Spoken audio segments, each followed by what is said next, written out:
les sages de la Cour ne peuvent pas valider une telle loi. C'est vraiment un drame. C'est un drame. Si on regarde même la procédure de révision de la loi organique. Normalement, lorsque une loi doit être révisée, soit c'est le gouvernement qui fait un projet de révision de la loi, ou alors ce sont des députés qui font une proposition de loi de révision de la loi organique. Ici, ni le gouvernement, ni l'Assemblée nationale, ni à l'Assemblée nationale des députés n'ont proposé une proposition donc de loi. C'est à l'Assemblée qu'on est allé déterrer dans les archives un vieux projet de révision de loi qui date de 2004, du temps du régime de Kérékou. Donc ça fait 20 ans qu'on est allé fouiller dans les archives pour sortir ce projet de révision de la loi organique portant sur le CES. Pour remettre à la commission des lois pour dire d'étudier. Naturellement, la commission des lois a étudié et elle a vu que la loi est dépassée, le projet de loi est dépassé. Donc c'est désuet. Ça, c'est le président de la commission des lois lui-même, Alden Aladatin, qui nous a dit ça. Et lorsqu'ils ont vu que c'est désuet, la commission des lois elle-même rédige une autre loi qu'elle va présenter à la plénière et fait venir un représentant du gouvernement, le ministre de la Justice, qui n'avait introduit aucun projet de loi. Et je rappelle que le président de la commission des lois nous disait non, le gouvernement n'a rien demandé. Le gouvernement du président Talon n'a rien demandé. Les députés aussi n'ont rien demandé. Et on disait, mais ils n'ont rien demandé. Et pourquoi vous sortez un projet qui date de 20 ans? D'où ça vient?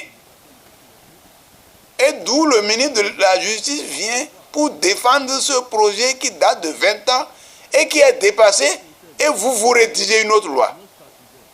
Donc ça veut dire que c'est une tricherie. Et comment dans ces conditions la Cour constitutionnelle va valider? La Cour constitutionnelle ne devrait pas valider. Parce que même la procédure n'a pas été respectée. Pour ce qui est même du contenu maintenant, si la Cour doit aller au fond effectivement, mais le Conseil économique et social, c'est un ensemble de corps sociaux qui conseillent les gouvernants, qui conseillent les pouvoirs publics sur la gouvernance économique, sociale. Et dans tous les pays où cette institution existe, les travailleurs sont toujours représentés. Je ne sais pas quelle est la référence. Notre pays se réfère toujours à la France. Si vous prenez l'exemple de la France, où le nombre actuel du CES est de 175 membres. De ces 175 membres-là, on a 52 travailleurs salariés, 52 exploitants agricoles, artisans et autres. Et il y a d'autres corps sociaux qui sont dedans. Alors, pourquoi au Bénin, on va dire qu'il n'y a pas de travailleurs dedans? Pourquoi on va exclure les travailleurs? Dans d'autres pays, au Mali et en Guinée, en Côte d'Ivoire, au Sénégal, même au Togo, tout près, les travailleurs sont représentés. Au Mali, nous l'avons dit et répété, c'est un travailleur, un représentant des travailleurs qui est le président du Conseil économique et social. Donc ce n'est pas possible qu'on exclue les représentants des travailleurs. Pendant ce temps, il y a un représentant du patronat. Il y a des représentants du gouvernement. Or, ces corps sociaux-là sont là pour conseiller les gouvernants sur la gouvernance, économique et sociale.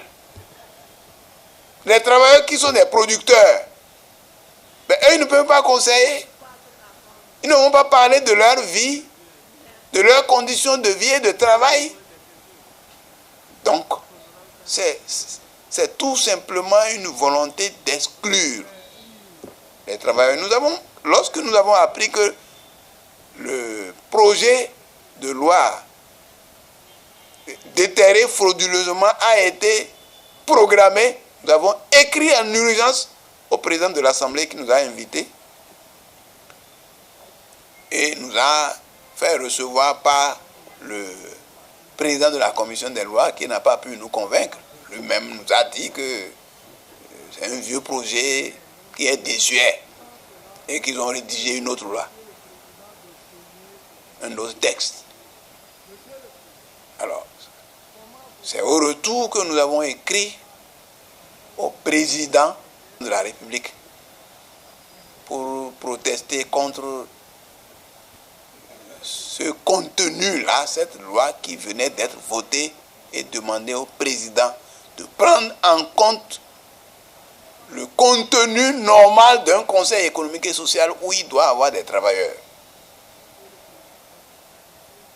Normalement, le président de la République ne devrait pas promulguer une telle loi. Normalement, il ne devait pas promulguer une telle loi. Maintenant, bon, nous attendons. Il ne nous a pas invités, nous avons demandé qu'il nous invite. Bon, normalement, même sans nous inviter, il devait se rendre compte que cette loi-là est arbitraire, que cette loi qui a été votée, qui exclut les travailleurs, n'est pas normale. Il ne devrait pas la promulguer, il devait demander sa relecture. Il devait demander sa relecture, sinon, c'est que le Bénin cesserait d'être vraiment un pays de démocratie. On ne peut pas parler de régime démocratique, d'état de droit. Et là où il y a des commissions paritaires, on constate qu'on commence de plus en plus d'exclure, de plus en plus à exclure les travailleurs dans les conseils d'administration des sociétés d'État. Et même dans la commission béninoise des droits de l'homme, où il y avait un représentant, la même plénière là, a voté, la même assemblée, à la même session, a voté une autre loi, excluant aussi le représentant des travailleurs, où on dit désormais que c'est les, comment on les appelle, c'est les experts. Depuis quand les experts sont les combattants des droits de l'homme. Donc, là encore, c'est une volonté d'écarter les travailleurs de partout, ce qui n'est pas juste. Voilà pourquoi nous demandons au président de la République de ne pas promulguer la loi, de faire réviser la loi. Et nous demandons aux travailleurs, au cas où le gouvernement ne va pas nous écouter, d'exiger que leurs droits soient respectés.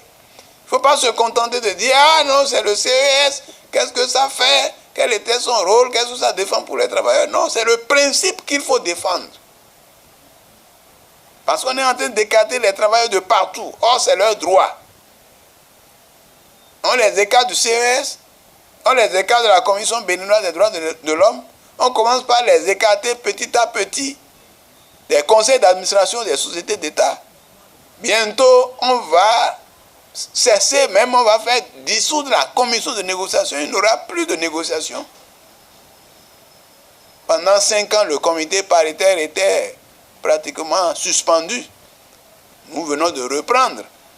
Et rien ne prouve qu'on va poursuivre. Donc il faut que les travailleurs continuent.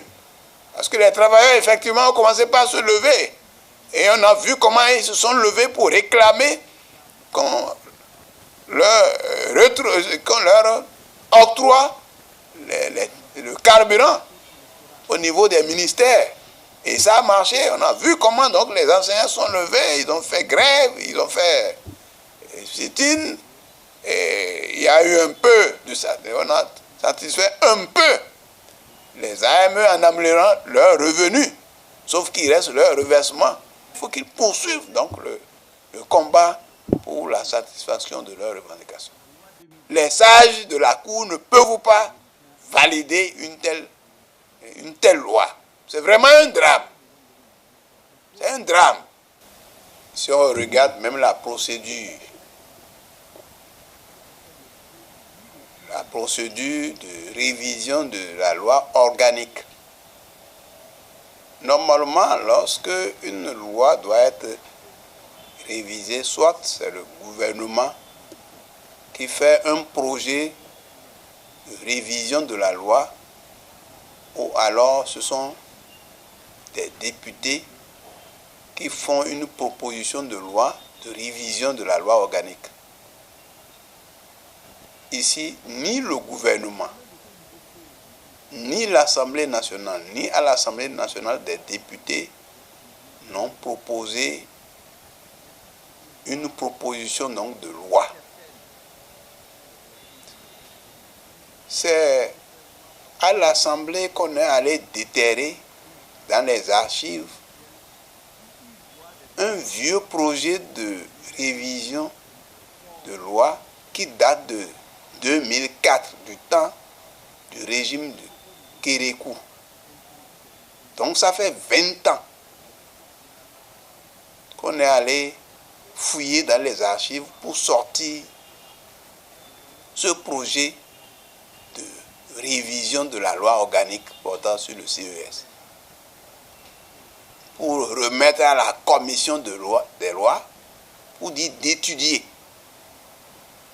Naturellement, la commission des lois a étudié et elle a vu que la loi est dépassée, le projet de loi est dépassé.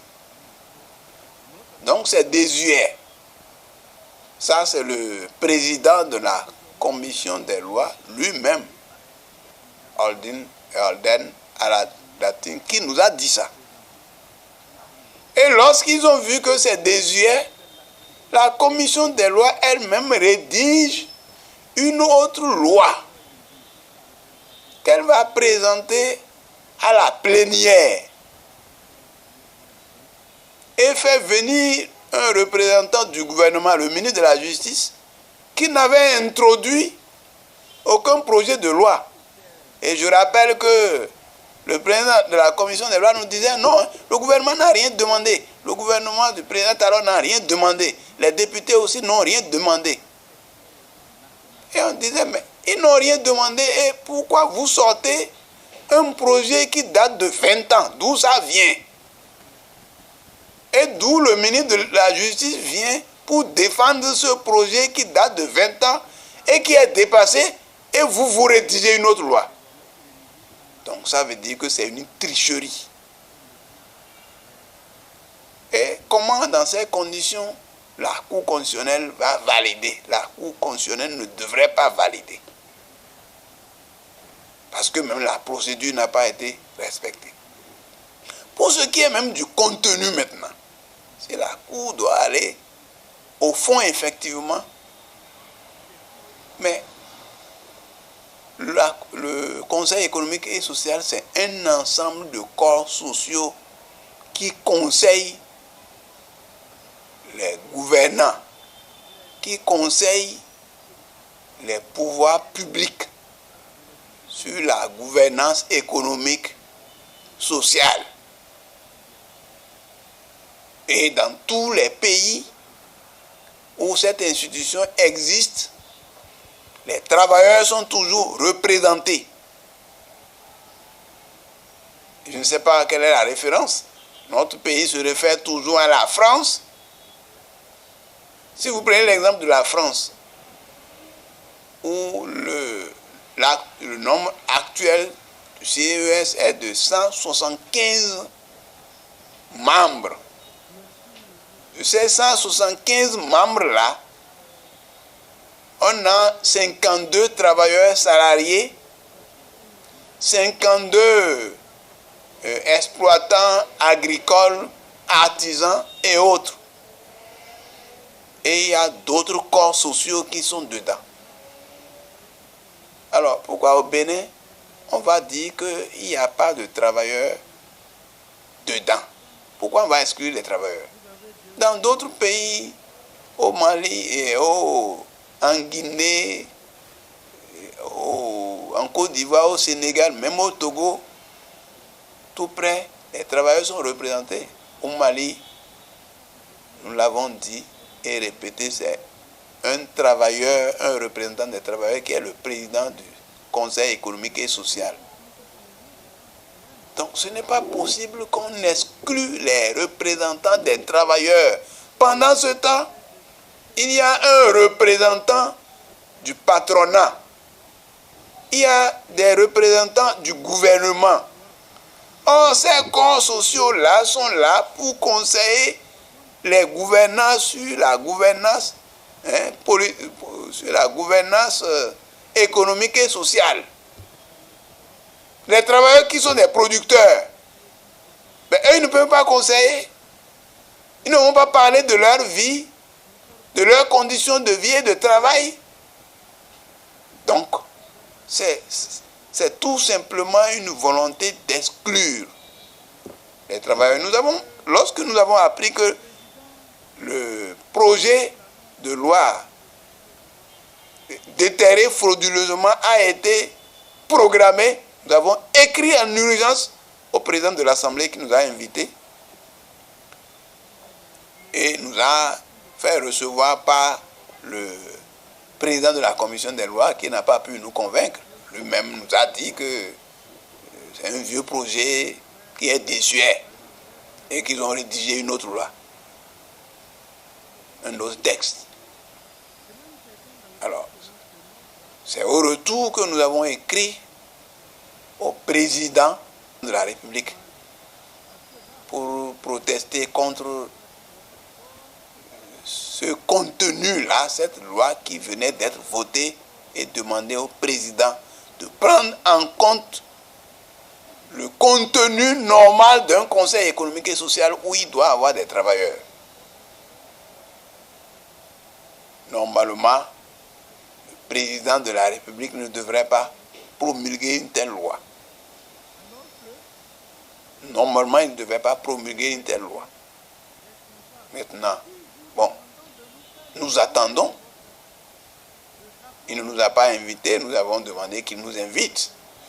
Bon, normalement, même sans nous inviter, il devait se rendre compte que cette loi-là est arbitraire, que cette loi qui a été votée, qui exclut les travailleurs, n'est pas normale. Il ne devrait pas la promulguer, il devait demander sa relecture. Il devait demander sa relecture, sinon, c'est que le Bénin cesserait d'être vraiment un pays de démocratie. On ne peut pas parler de régime démocratique, d'état de droit. Et là où il y a des commissions paritaires, on constate qu'on commence de plus en plus d'exclure, de plus en plus à exclure les travailleurs dans les conseils d'administration des sociétés d'État. Et même dans la commission béninoise des droits de l'homme, où il y avait un représentant, la même plénière là, a voté, la même assemblée, à la même session, a voté une autre loi, excluant aussi le représentant des travailleurs, où on dit désormais que c'est les, comment on les appelle, c'est les experts. Depuis quand les experts sont les combattants des droits de l'homme. Donc, là encore, c'est une volonté d'écarter les travailleurs de partout, ce qui n'est pas juste.